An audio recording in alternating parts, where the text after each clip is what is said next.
Good morning, friends. Have a fantastic, fine day. നമ്മൾ Christmas ആഘോഷിക്കാൻ ഒരുങ്ങിക്കൊണ്ടിരിക്കുകയല്ലേ. കഴിഞ്ഞ ദിവസം ഒരു സംഭവം ഉണ്ടായി. ഞാൻ ഇങ്ങനെ ലുലു മാളിൽ ഷോപ്പിങ് ഇച്ചിരി ഫിഷും ഇച്ചിരി മീറ്റുമൊക്കെ വാങ്ങിക്കാം, നമുക്കൊന്ന് കാണുകയും ചെയ്യാമെന്ന് ഓർത്ത് പോയി. 2 പ്രാവശ്യം പോയിട്ട് ശരിക്കും കണ്ടില്ല, ഒന്നുകൂടെ പോകണം. അവിടെ ചെന്നപ്പോഴേ ഞാനിങ്ങനെ ഫിഷ് എടുത്തുകൊണ്ടിരിക്കുമ്പോൾ എൻ്റെ അടുത്തൊരു മിടുക്കിയായ ഒരു സ്ത്രീ, നല്ല സ്മാർട്ടാണ്, ഇൻ്റലിജൻറ്റാണ്. അപ്പം മാഡം ചിരിച്ചു. അപ്പം ഞാൻ ചിരിച്ചു എന്നെ അറിയാമോ? അപ്പോൾ എന്നോട് പറയാണ്, യെസ്, നമ്മൾ ഫ്രണ്ട്സാണ്, ഫേസ്ബുക്കിലും യൂട്യൂബിലൊക്കെ ഞാൻ സാറിൻ്റെ പ്രോഗ്രാം കാണാറുണ്ടെന്നൊക്കെ പറഞ്ഞു. എനിക്കൊരു സന്തോഷം തോന്നി. അങ്ങനെ ഈയിടെയായിട്ട് ചില സംഭവങ്ങളൊക്കെ ഉണ്ട്. കല്യാണ സ്ഥലത്ത് ചെന്നാൽ VIP സീറ്റിലേക്ക് ക്ഷണിക്കുന്നു, അങ്ങനെയൊക്കെ ഒരു ഉണ്ട്. നമ്മളതൊന്നും ആഗ്രഹിക്കുന്നില്ലെങ്കിലും അങ്ങനെ എല്ലാ റെക്കഗ്നീഷൻസ് കിട്ടുന്നുണ്ടല്ലേ, നമ്മൾ അക്സെപ്റ്റ് ചെയ്യുന്നു. കൊള്ളാം, വെരി ഗുഡ്. നമ്മളെ ഹാർഡ് വർക്കിങ്ങിന് മറ്റുള്ളവർ സുഖലോലുപതയിലൊക്കെ ആണ്ട് 10 കുറ്റവും പറഞ്ഞ് അങ്ങനെ അങ്ങ് സന്തോഷിച്ച് ജീവിക്കുമ്പോൾ നമ്മൾ നമ്മുടെ സമയങ്ങൾ പഠനത്തിനും നിരീക്ഷണത്തിനും സമൂഹത്തെ ആകെ കൂടെ കൂട്ടുന്നതിന് തരത്തിലുള്ള പ്രവർത്തനത്തിലൊക്കെ നടക്കുമ്പോൾ ഇത്തരം ചില സന്ദർഭം നമുക്ക് സന്തോഷമാണ്. എന്നാൽ ഇതുപോലെ ചില തിരിച്ചടികളുണ്ട്. കഴിഞ്ഞ ദിവസം ഒരു ട്രാവലിംഗ് ആയിരുന്നു, കാറിൽ യാത്ര ചെയ്യായിരുന്നു.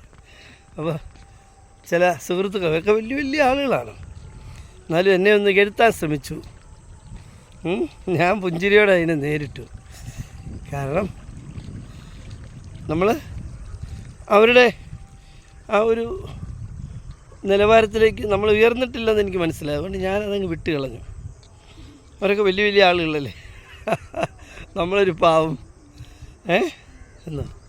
അല്ലാതെ നമ്മളതിനകത്തൊരു കോൺട്രവേഴ്സി ആക്കിയില്ല, ചർച്ച മുന്നോട്ട് കൊണ്ടുപോയില്ല. എന്തായാലും ഒരു കാര്യം ഞാൻ പറയാം, ലക്ഷ്യബോധമില്ലാതെ എന്ത് കാര്യം ചെയ്താലും അത് വിജയിക്കുകയില്ല. ഉദാഹരണം പറഞ്ഞാൽ നമ്മൾ പ്രാർത്ഥിക്കാറുണ്ട്, നമ്മൾ പ്രാർത്ഥിക്കുക, നമുക്കൊരു ലക്ഷ്യമില്ലെന്ന് വെച്ചോ. ഞങ്ങളൊക്കെ പള്ളിയിൽ പോകുന്നവരാ, പള്ളിയിൽ പോകുമ്പം നമുക്കൊന്നും പറയാനില്ല ഈശോയോടെന്ന് വിചാരിച്ചു, പ്രാർത്ഥനയില്ല. അതെന്തിനാ ഉപയോഗിക്കാമെന്നറിയോ? ഒരാൾ കല്ലെടുത്ത് മുകളിലോട്ട് എറിയുക, ഒരു മാങ്ങ ഉണ്ട്, നമുക്ക് ആ മാങ്ങ ഒരു ലക്ഷ്യമാണ്. അല്ലാതെ എറിയുന്നതിന് എത്ര പ്രാവശ്യം എറിയും? Good morning, happy Christmas. Welcome. അപ്പം നമ്മൾ എറിഞ്ഞിട്ട് കാര്യമുണ്ടോ? അപ്പോൾ എന്തിനും ഒരു ലക്ഷ്യം വേണം, പ്രാർത്ഥിക്കുന്നതിനും ഒരു ലക്ഷ്യം വേണം. ചിലർ പറയും എനിക്കെല്ലാം സാധിച്ചു, ഞാൻ വെൽ ടു ഡു ആണ്. അങ്ങനെയാണെങ്കിൽ നിങ്ങളുടെ അയൽവക്കത്ത് രോഗികളായ എത്രയോ പേരുണ്ട്, അല്ലെങ്കിൽ നിങ്ങൾക്കറിയാവുന്ന ഒരു ക്യാൻസർ രോഗബാധിതർ, അല്ലെങ്കിൽ സാമ്പത്തികമായി ബുദ്ധിമുട്ടുന്നവർ, അവർക്ക് വേണ്ടി ഒന്ന് നന്നായിട്ട് പ്രാർത്ഥിച്ചാൽ ഒരുപക്ഷെ പേഴ്സിൽ നിന്ന് 1000 രൂപ എടുത്ത് ഒതുക്കത്തിൽ അവിടെ കൊടുത്താൽ ക്രിസ്മസ് ഒന്ന് ആഘോഷിക്കട്ടെ എന്ന് പറഞ്ഞ് കൊടുക്കാൻ കഴിയും.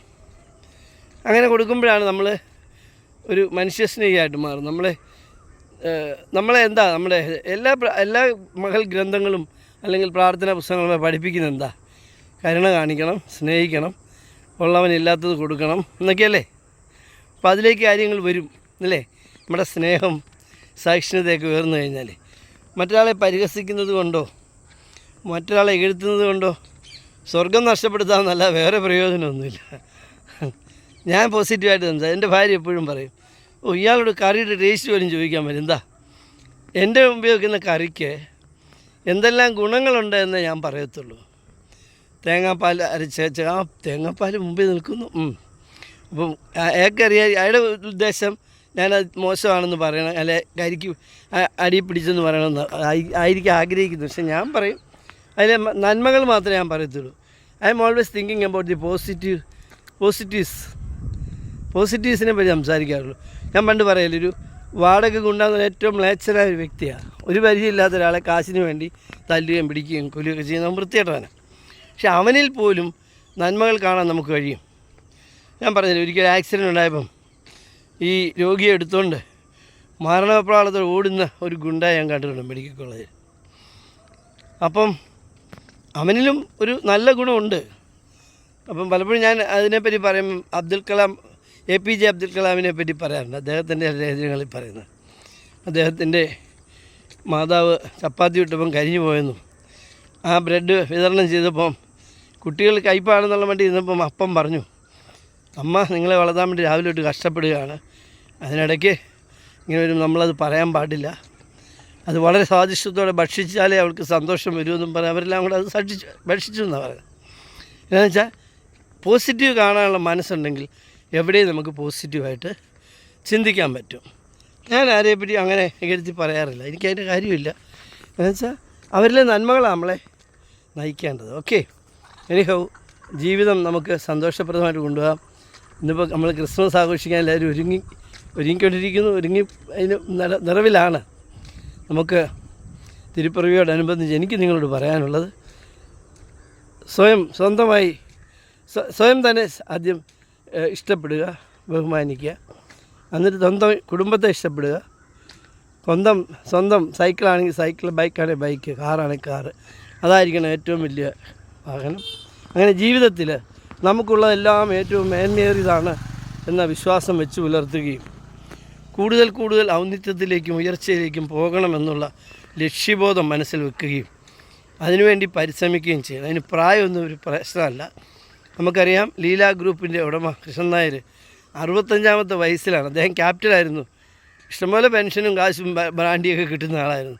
പക്ഷെ 65-ാമത്തെ വയസ്സിൽ ഒരു 7,500 രൂപ മുടക്കി അന്നൊരു ചെറിയ തട്ടുകട തുടങ്ങിയാണ്.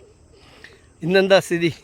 അദ്ദേഹം മരിച്ചു പോയി. പക്ഷേ ലീല ഗ്രൂപ്പ് ഹോട്ടൽ, ഡൽഹിയിലേക്ക് ഏറ്റവും നല്ല ഹോട്ടൽ, കോവളത്ത് ഏറ്റവും നല്ല ഹോട്ടൽ, അങ്ങനെ ബോംബെയിൽ എല്ലാം അടിച്ചു തകർത്ത്. എന്നുവെച്ചാൽ പ്രായം ഒരു പ്രശ്നമല്ല, മനസ്സാണ് പ്രശ്നം. ഈ പ്രായം എന്ന് പറഞ്ഞാൽ ആരും നിങ്ങളെ തളർത്താൻ ശ്രമിച്ചാൽ പറയണം, ഈ പ്രായം എന്ന് പറഞ്ഞാൽ it is only a numerical record, but mind and my body and my thinking and thoughts are all as a young man. I am an young man എന്ന് പറയണം. Okay, praise our God. Thank you. Have a fantastic positive day. Think always positives and get rid of your negatives. Okay, and try to clear your negatives into positive. Okay, all the best. Have a fantastic fine day. Once again, praise our God.